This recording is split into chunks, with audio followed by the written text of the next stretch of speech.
Happy Good Shepherd Sunday. Why, thank you. Well, it is a day that we honor the Good Shepherds, including the priest. So, Happy Good Shepherd. And be a good shepherd. All right, I know, I'm trying, you know. But thank you for that, Eugene. It's really, really good that we're all praying again today for the shepherds of the church, the bishops and the priests and the religious. Hey, do you like being a priest?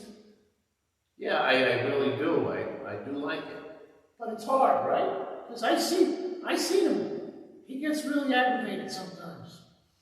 Yeah, but I do like being a priest. I mean, Eugene, it seems to me, after 29 years of being a priest, I'm pretty convinced that even though it has its challenges, the life of being a priest and a Salesian priest, it's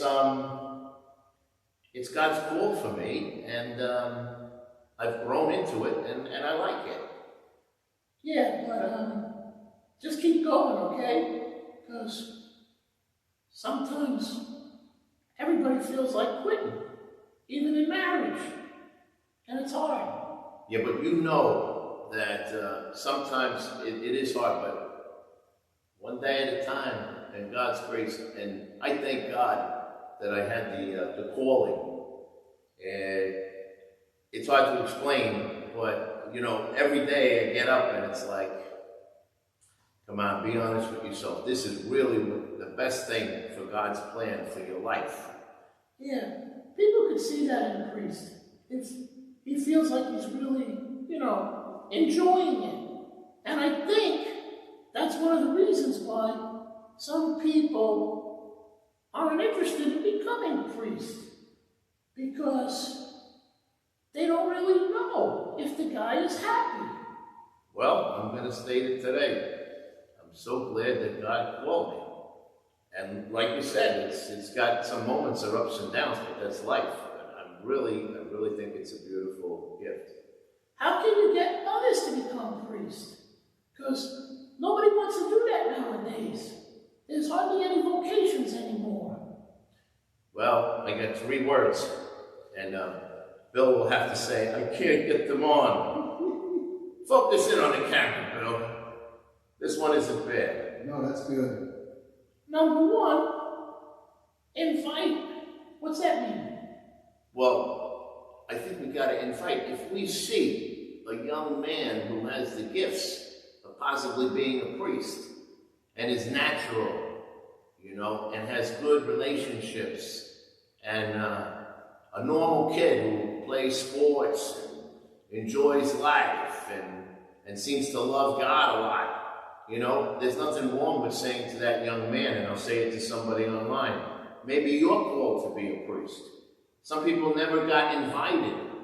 So it's okay to say that. Not to everybody, but when you see something in somebody, you could say something to that person.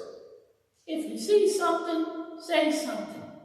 That's what they keep saying on TV. Well, I think in the church, they ought to say, if you see something, say something, as far as vocations to the religious life, the sisterhood, the brotherhood, and the priesthood. So invite. Identify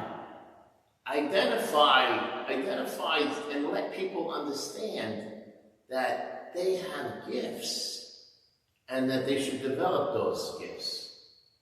Did somebody do that for you? Yes, and I could blame a lot of people. The Salesians who said you would be a good camp counselor. We need you as a leader. But also Mrs. Todd, when I was a junior in high school, said I wanted to teach CCD, religious education. And you had to teach a bunch of first graders. Mm-hmm. And me and Scott Monahan, we were only 16 years old, but we went in there, and we had a class of 40 first graders. We didn't know what the heck we were doing. But you learned. On-the-job training. Mm-hmm. So, identify and invite. When you see that someone has gifts, tell them to help. Come on, help out. You could do this. And before you know it, they realize that they can. So, maybe be a part of the ministry of the church. I'm sure that Bill, when he first had the guitar, someone had to invite him to start playing in church, and he was scared to death. Were you, Bill? Yeah, actually, when I was in the seminary, I used to go up with loan company. Yeah. And I couldn't even play that well. I would make believe I was hitting the strings, but I got such a good positive feedback from that. It helped me to learn. And look, you've improved over the years. Yes. So that's what happens. So, you just identify, invite, and the last word is Accompany? Huh? big word for the Salesians. Accompany. You gotta accompany the person. You invite, you identify, and you also accompany the person. It's a process. And one of the accompaniments is like some good words, some spiritual direction, some positive mentoring. Accompany the person. If they get down, let them talk. Tell them they can do better. Be with them in the process. Did anyone accompany you? Or did you have to do it all by yourself? No, there was a lot of good accompaniment. And I think that the young men in the Salesians, young women in religious life, in the Salesian sisters, also need accompaniment. They need to be somebody at their side telling them it's okay when it's hard. You can do it. So we all need accompaniment. Anything else on Good Shepherd Sunday? Yes, and this is good, Eugene. Everybody is a good shepherd. So parents, you're a good shepherd too. And you are accompanying your children. And they should be like the Good Shepherd, right? Dads and moms. Yeah, they should be good shepherds for their children. And one of the things is they have to be a good example. Did you notice that the Good Shepherd goes before the sheep and leads them out?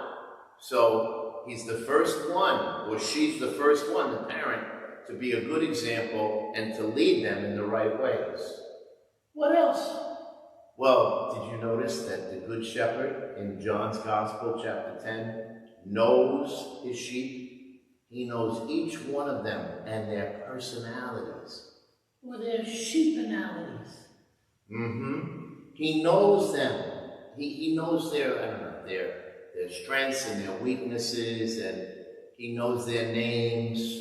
He knows each sheep, and that's very important. Did Don Bosco act like that? Yeah, because there was like 1,000 boys at the oratory, but Don Bosco knew them. He knew their names. He also knew their hearts. And he knew how young people were, that sometimes they could be mischievous. So he was very reasonable. Yeah, the preventive system of Don Bosco. Reason, religion, and kindness. But reason first. Oh, you are really learning. And that's what a good shepherd is. He understands his audience. He understands what they're going through. So he kind of presents things in a way that they can understand.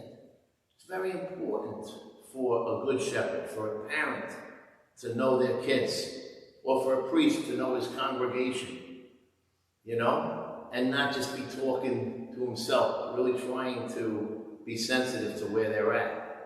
Anything else? Okay, leads, names. Oh, sacrifice. Explain. Man, Eugene, in order to be a good shepherd, and that's a parent, or a priest, or a teacher, or a doctor, you've got to put in the work.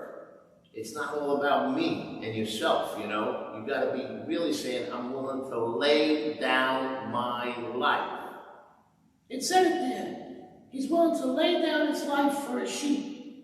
In other words, when the wolves are around, he gets out there with his stick and he says, back off, these are mine, you're not going to take them.